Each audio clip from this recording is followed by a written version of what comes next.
राष्ट्रवादी काँग्रेसच्या अध्यक्षपदाबाबत ही मोठी घडामोड समोर येत आहे। त्याचं झालंय असं की राष्ट्रवादीचं अध्यक्षपद सुनेत्रा काकींकडेच राहावं असं पवार कुटुंबियांचं म्हणणं आहे। शरद पवारांच्या राष्ट्रवादीचे आमदार रोहित पवारांनी हे मोठं विधान केलं। कार्यकर्ते पदाधिकारी आमदारांचं म्हणणं कुणीही टाळणार नाही असंही रोहित पवारांनी आश्वस्त केलेलं आहे। आणि पहिल्यांदाच शरद पवार यांच्या पक्षातल्या नेत्याकडून हे विधान आणि तेही पवार कुटुंबियांकडून आलेलं हे विधान अतिशय महत्त्वाचं आहे। कारण कोणती राष्ट्रवादी कोणत्या राष्ट्रवादीत जाणार या सुनील तटकरेंच्या प्रश्नाला एक प्रकारे हे उत्तर मिळाल्याचं मानलं जात आहे।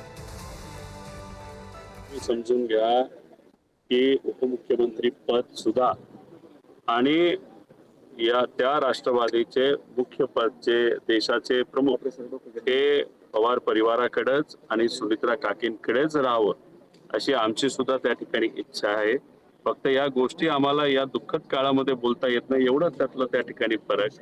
त्यामुळे कुणी किती काय प्रयत्न केले तरी आमदारांचं म्हणणं, परिवाराचं म्हणणं, पदाधिकाऱ्यांचं म्हणणं आणि लोकांचं, महाराष्ट्रात तमाम लोकांचं म्हणणं हे कुणीही डावलणार नाही।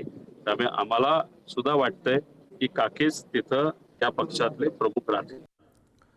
आपले बारामतीहून प्रतिनिधी जयकुमार जाधव आपल्यासोबत आहेत। जयकुमार, या विधानाचा अर्थ जे सुनील तटकरेंनी विचारलं होतं, कोणता पक्ष कोणती राष्ट्रवादी कोणत्या राष्ट्रवादीत विलीन होणार, त्याचं हे उत्तर आहे का? याचा अर्थ असा आहे का की सुनेत्रा पवार अध्यक्ष असलेल्या राष्ट्रवादी काँग्रेसमध्ये शरद पवारांची तुतारी चिन्ह असलेली राष्ट्रवादी विलीन होणार आणि त्या सर्वे होणार, असा त्याचा अर्थ काढायचा का?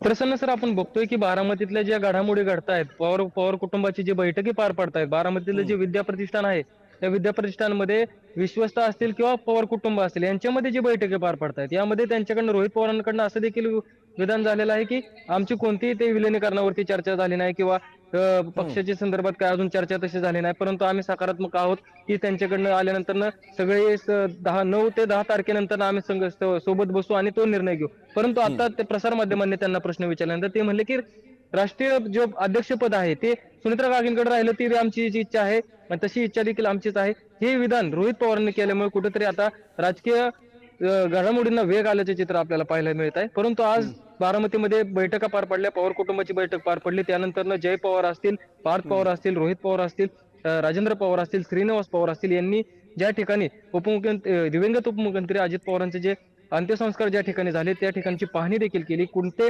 ठिकाणी त्यांचं स्मारक उभारलं जाईल याची देखील त्यांनी पाहणी केली, चर्चा केली। परंतु पक्ष विलिनीकरणावरती असेल किंवा ज्या संस्थेच्या विश्वस्त पदावरती कोणाला घ्यायचं याबाबत कोणतीही चर्चा झाली नसल्याचं रोहित पवारांकडनं सांगण्यात आलेलं आहे। प्रसन्न सर, महत्वाचं आहे या वाक्यामध्ये जसं तुम्ही आता जयकुमार सांगितलं तसं एक उत्तर तर मिळालंय की राष्ट्रवादी काँग्रेस म्हणजे घड्याळ चिन्ह असलेल्या राष्ट्रवादीच्या अध्यक्षपदी सुनेत्रा पवार याव्यात अशी पवार कुटुंबाची इच्छा आहे। हे झालं उत्तर एक। मात्र दुसरं उत्तर अजूनही तुम्ही सांगताय तसं अजूनही संदिग्ध आहे, ते म्हणजे अशा राष्ट्रवादीत घड्याळ नव्हे तुतारी चिन्ह असलेली राष्ट्रवादी विलीन होणार का आणि पर्यायानं सुनेत्रा पवारांचं नेतृत्व मानणार का, हा प्रश्न कायम आहे। धन्यवाद जयकुमार आपल्या माहितीसाठी।